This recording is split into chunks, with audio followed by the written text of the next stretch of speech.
கிளைண்ட்டோடைய engagement அப்போ current இப்படி தான் போயிட்டு தான் வந்துட்டு இருந்தது. அந்த இருட்டில் நின்று எப்படியோ நாங்களும் சாரியை கட்டி முடிச்சிட்டோம். நேற்று நான் போட்டிருந்த வீடியோவுடைய ஃபைனல் லுக் இன்னைக்கு நம்ம பார்த்துடலாம்.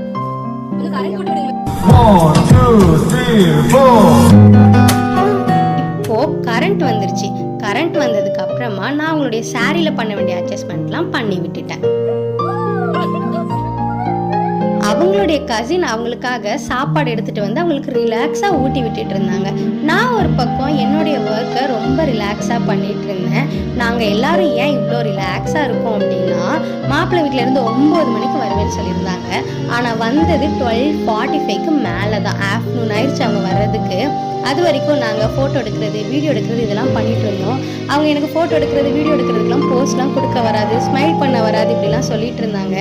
நாங்கள் அவங்க வர்ற அந்த டைமில் அவங்களுக்கு வந்து நாங்களே இந்த முதல்லாம் பண்ண வச்சு கொஞ்சம் ட்ரைனிங் கொடுத்து வச்சிட்டோம்.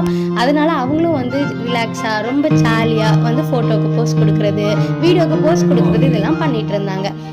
நெக்ஸ்ட் வந்து ஃபோட்டோகிராஃபர் வெளியில் வந்து ஸ்டேஜில் வச்சு ஃபோட்டோ எடுக்கலாம், வீடியோ எடுக்கலாம்னு சொல்லி கூப்பிட்டுருந்தாங்க. அதுக்காக வந்து அவங்கள வெளியில் கூட்டிகிட்டு போயிருந்தாங்க. அவங்களும் ரிலாக்ஸாக வெளியில் விளாண்டுட்டு ஜாலியாக இருந்தாங்க.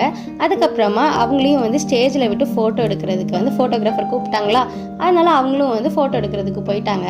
அங்கே வச்சும் நாங்கள் வந்து இப்படி போஸ்ட் கொடுங்க, அப்படி போஸ்ட் கொடுங்க அப்படின்னு சொல்லிட்டு அவங்கள போஸ்ட்லாம் கொடுக்க வச்சு ஃபோட்டோ எடுக்கிறது, வீடியோ எடுக்கிறது இந்த வேலையெல்லாம் பார்த்துட்டு இருந்தோம். நாங்கள் வந்து மாப்பிள்ளை வீட்டில் இருந்து இன்னும் வரலன்னு சொல்லி வெயிட் பண்ணிகிட்டே இருந்தோம். நீங்களும் நெக்ஸ்ட் வீடியோக்காக வெயிட் பண்ணிட்டே இருங்க, நெக்ஸ்ட் சாரி சேஞ்ச்காக. வீடியோ பிடிச்சிருந்துச்சு அப்படின்னா மறக்காம லைக் பண்ணுங்க, ஷேர் பண்ணுங்க, கமெண்ட் பண்ணுங்க, சப்ஸ்கிரைப் பண்ண மறந்துடாதீங்க. உங்களுக்கும் இதே மாதிரி உங்களுடைய ஸ்பெஷல் டேக்கு மேக்கப் பண்ணணும் அப்படின்னா ஸ்க்ரீன்ல தெரியுற நம்பருக்கு கான்டாக்ட் பண்ணுங்க. பாய்.